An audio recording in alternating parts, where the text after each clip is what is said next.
morning. Welcome to Morning Sun Homestead. This morning we're going to do a milking video. This is Honeysuckle. She had her first calf last February, and so she would be considered not a heifer anymore but a cow now, but this is her first year that we've milked her. She is so gentle and so kind, and we just love Honeysuckle. The black cow that you're seeing reach over to sniff is, we call her Biggin. She was a calf from our other milk cow, a twin, and she will be our beef this year.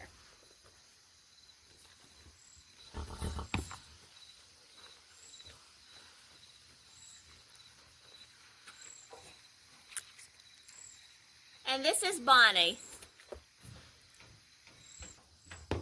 This is Rosie. Rosie is 15 years old and our herd matriarch, so she's the one that bosses everybody around. She is kind of hard to milk because she likes to kick. So we didn't know a cow wouldn't kick till we got Honeysuckle, but she gives a lot of milk and she's gave us a lot of beeves. So she's very much of an asset to our little homestead. These are our milking buckets. We have the typical stainless steel that everybody uses. That's good to keep your milk cold because as soon as it comes out, we need to get it to chill. But because we have two cows, we have that for one, and then I have this one, and this one has a lid. This came from just our local grocery store, but as you notice inside, there is no lip. So therefore, we get everything clean. The biggest part about milking is cleanliness. We have to have everything clean and cooled very fast. So that's why this bucket has no lip, because if it did, then the milk could get down in there, and we couldn't get it clean.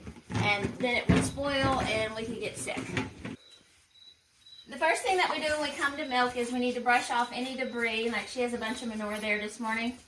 Brush off any debris that she may have. And she enjoys the brushing too, because we've done this forever. We got her before she had her first calf. She had been bred to a Holstein, so she had her first calf. It ended up being a steer, and he got kind of mean on us, and a lot of Jersey bulls do get mean. So we've just always butchered her cows, except for her calves, except for one. And we gave that to my dad because he had a cow. He raises beef cattle, and he had a cow that had twins, and the cow wouldn't take both of them. So we took one and raised it, and he took ours in exchange. Now you always need to wipe their udder, and you want to get any debris off. A lot of times the teats have manure on it, and we don't want that because it will fall into our milk. And I have a little bit of vinegar in the water just for bacteria control. And you always need to wipe down the back, because a lot of times there's stuff back there as well. Now when we milk our cows, we always give them some grain. It helps them to stay in here. Before we get milking, a lot of people have a strain cup, and they'll squirt the teats into that. I do 4 squirts. That's to get the bacteria out of the udder, out of the teats, and also to see if the cow has mastitis.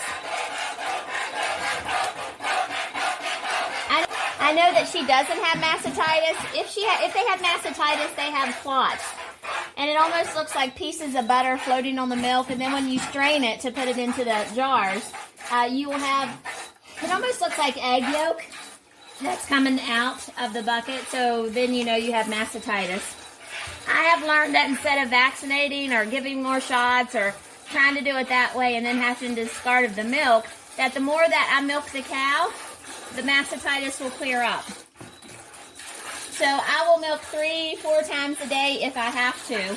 But the key to not them getting mastitis at all is to be able to get them milked out. I've had a lot of trouble with Rosie about mastitis in the past because she likes to start kicking, and I don't get her milked out. And then the teat that's on this corner back here will usually be the one that gets mastitis. So to milk, you fit the fingers around the teat.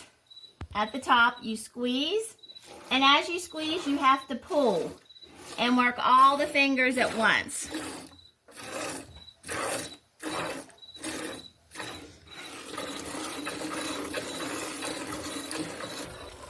Currently at this time, we get about 6 gallons of milk a day between the 2 cows.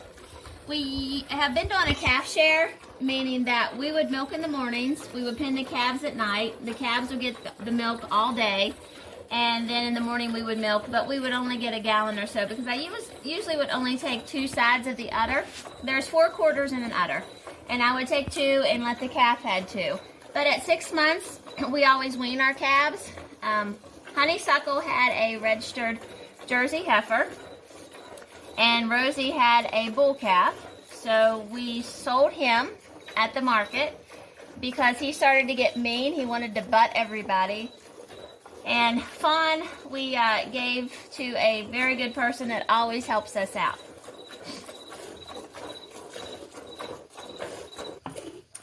So when you know that the udder is empty is that when you start pulling and you don't get a whole lot of milk.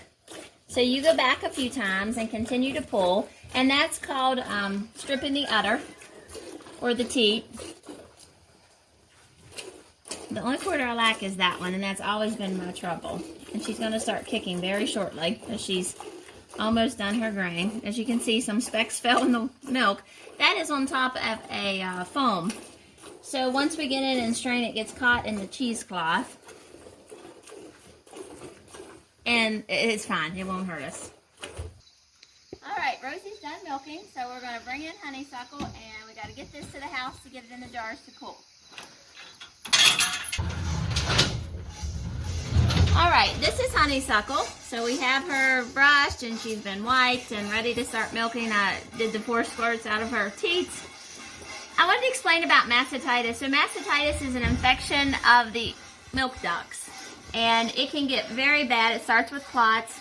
It can turn to where there's blood in the milk, and if it gets bad enough and not taken care of, it can ruin the whole quarter because the udder is divided into 4 parts. And it can also take the life of the cow if you let it go and don't do anything at all. So mastitis can be deadly and is an infection, so it would take antibiotics. But a quick cleanup is just to milk your cow more often. If it takes 6 times a day, that's what it would take in order for you to get it cleaned up. You just need to milk more often, and it really does work. I was told that by a very old person in our community, and it has always worked out for me.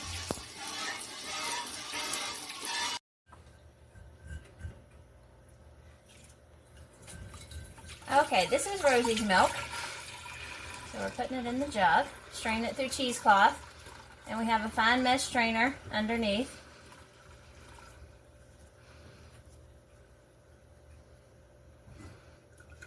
I usually have my cloth in a different position, but I want you all to see how the jug's filling up, so.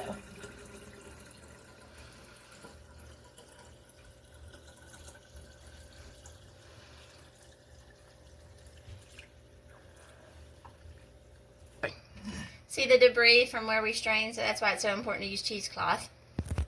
But it's not going to hurt us drinking the raw milk.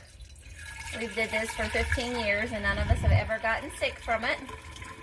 As I'd stated before, cleanliness is the most important thing. The buckets have to be sterilized in hot water. I usually add a little bit of Clorox to my water.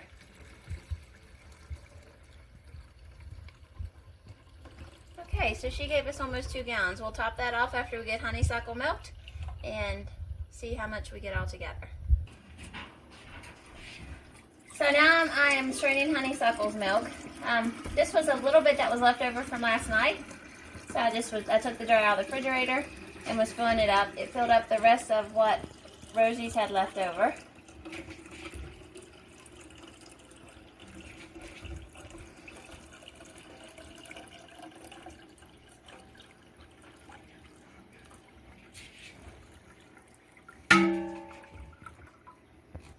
So out of 3 gallons of milk, this is how much debris we got. Not very much. I do see a little bit of pieces of things that look like mastitis coming maybe.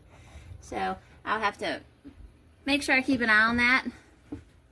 And then once we're done, we need to mark all of our lids. And you just put the date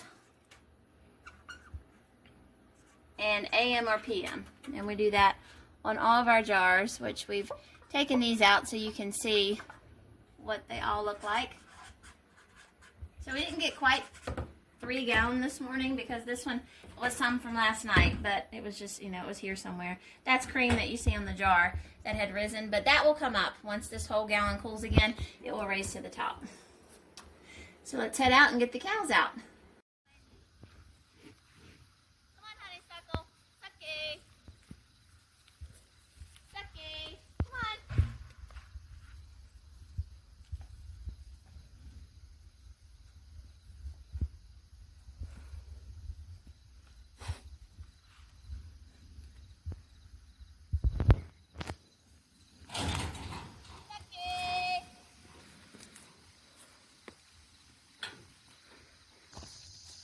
All right, all the cows are out into the meadow. They'll graze there all day until this evening when we bring them back in. Since we're not doing a calf share anymore, we milk them twice a day.